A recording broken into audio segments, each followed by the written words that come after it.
Regardez un peu ça. C'était ce matin. Francis, un petit mot ce matin? Là, on est plus très loin de Kerguelen. On prend un front qui nous poursuit, donc on est se fait poursuivre par des loups, il faut se dépêcher.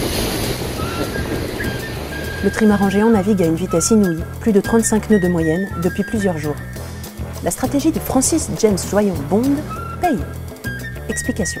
Là, en fait, c'est le poste de navigation du bateau numéro 1. Je dirais, c'est un peu la cellule stratégique. Marcel, il nous fait, je dirais, une stratégie à long terme. Marcel? Oui, Marcel Van Triest, le routeur d'Idexport. Il est basé sur une île et reste connecté sans arrêt, jamais, 24 heures sur 24 avec le bateau. Marcel, donc. Et nous, à bord, on fait une stratégie à court terme. Donc, il faut qu'on arrive à avoir une vision globale de la météo. Parce que Marcel ne va pas s'occuper de nous dire s'il y a un grain qui arrive, s'il faut prendre un risque, s'il faut accélérer à tel endroit. La météo locale, c'est à nous de la gérer, en fait. Un cadran préféré, peut-être, Francis? Nope. Quoique... Ce petit cadran-là... L'angle du vent réel, la vitesse du vent réel, le cap du bateau réel... C'est ce petit cadran qui permet au skipper d'anticiper et de rester connecté à ce qui se passe sur le pont.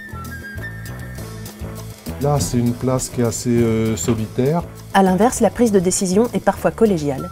Et dans ce cas, c'est à l'extérieur que tout se joue. C'est l'ordinateur qui est là-haut qui est le plus pratique parce qu'on peut parler à 3, des fois à 4 de la stratégie du bateau. Comme on est un petit équipage, on peut se permettre de diffuser l'information. Chacun va lire les messages de Marcel, tout le monde s'y intéresse et chacun fera son petit commentaire. N'empêche. On passe beaucoup de temps à être dans les cadrans, effectivement, à être dans les fichiers de vent, dans les cadrans. Ce qui n'empêche pas quand même de lever le nez en l'air et de regarder les penons, de regarder les voiles. Note pour plus tard. Pour tracer une bonne route, la haute technologie, ça aide. Mais les bons vieux basiques aussi. Bonne fin de 2016.